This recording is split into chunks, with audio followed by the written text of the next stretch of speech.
Philippians 2:12 through 13 says, "Therefore, my beloved, as you have always obeyed, not as in my presence only, but now much more in my absence, work out your own salvation with fear and trembling. For it is God who works in you both to will and to do for his good pleasure."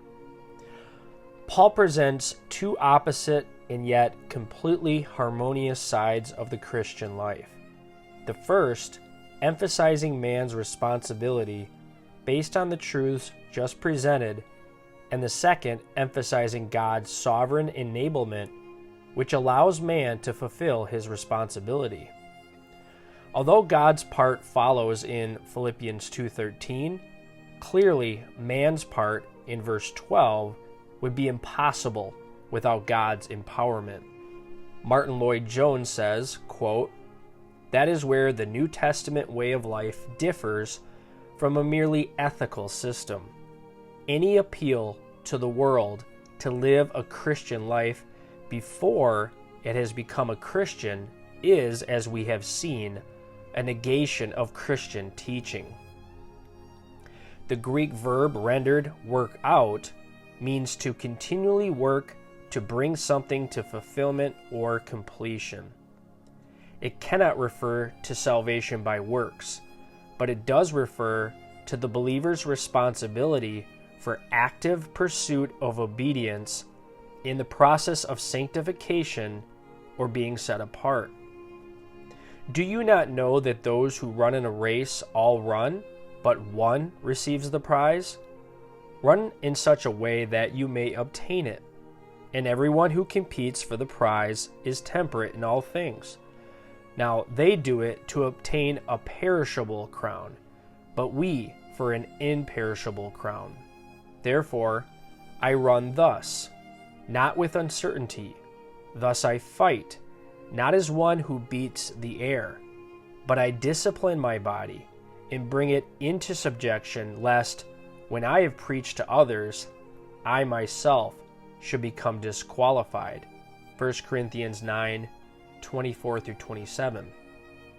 Notice that word, disqualified. When we preach our faith and practice to others, we should do nothing that would cause us to become disqualified to do so.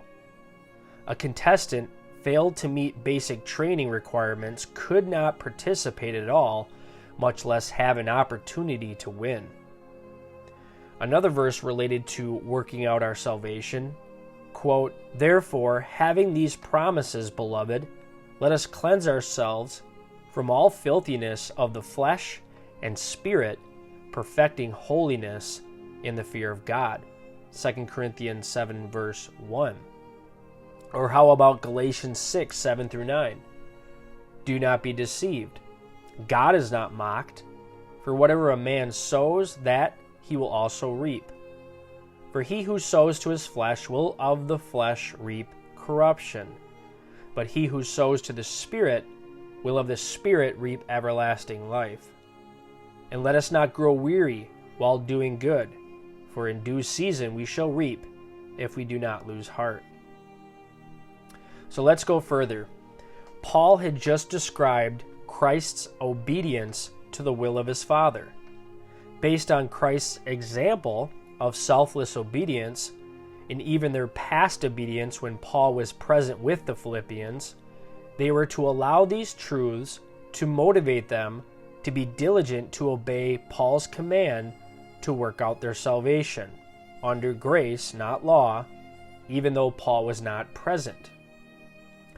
Paul especially draws our attention back to Philippians 2 verse 5, 6, and 7, and 8, the Lord's example of humility, submission, and obedience, selflessness, service, and sacrifice, to give us a pattern to follow.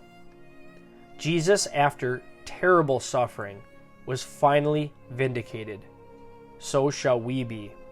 He obeyed and endured to the end and was finally vindicated. Therefore, continue to work out your salvation with fear and trembling. This verse does not say work for your salvation or work toward your salvation or work at your salvation. It says work out your salvation. And no one can work out a salvation unless God has already worked it in. With fear and trembling, he says.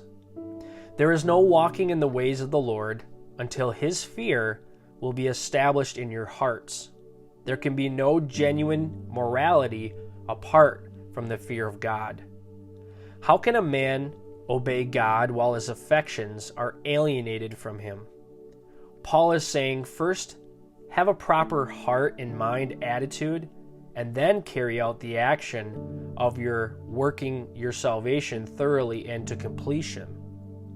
How we think about God will always influence how we act before him. While believers have been delivered from fear of the wrath of God, 1 John 4:18, we have not been delivered from the discipline of God. Sin in a believer can still bring discipline from God because of the sinful conduct, and in this sense, the believer still fears or should fear God.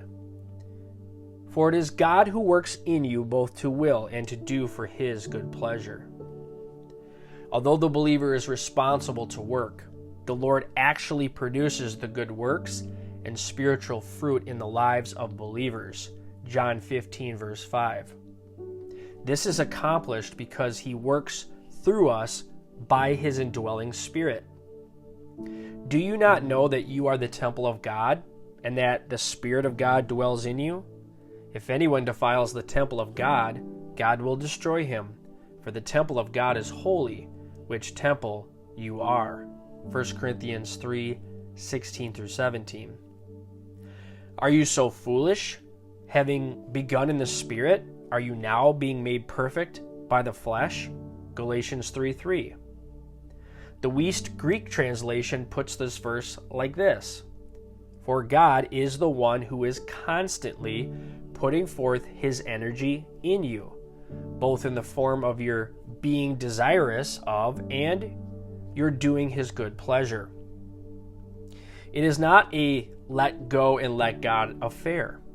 It is a take hold with God business. Let me say that again. It is not a let go and let God affair. It is a take hold with God business. It is a mutual cooperation with the Holy Spirit in an interest and activity in the things of God. The saint must not merely rest in the Holy Spirit for victory over sin and the production of a holy life. He must, in addition to this dependence upon the Spirit, say a positive no to sin and exert himself to the doing of the right.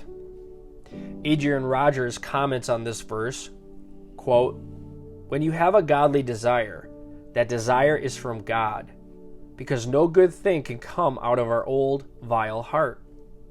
And only God the Spirit in us can give us the supernatural power necessary to accomplish that godly desire."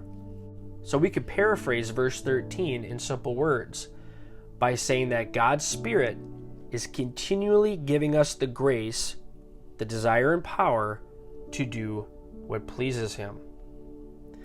In conclusion, we are to work out our salvation, the sanctification process, with fear and trembling, living every day in the fear of the Lord, dying to self, disciplining our flesh so that we are not disqualified from the race. But we are not alone. His Spirit within us energizes us for the very work he is calling us to do. For he is able to do exceedingly abundantly above all that we ask or think, according to the power that works in us. God bless.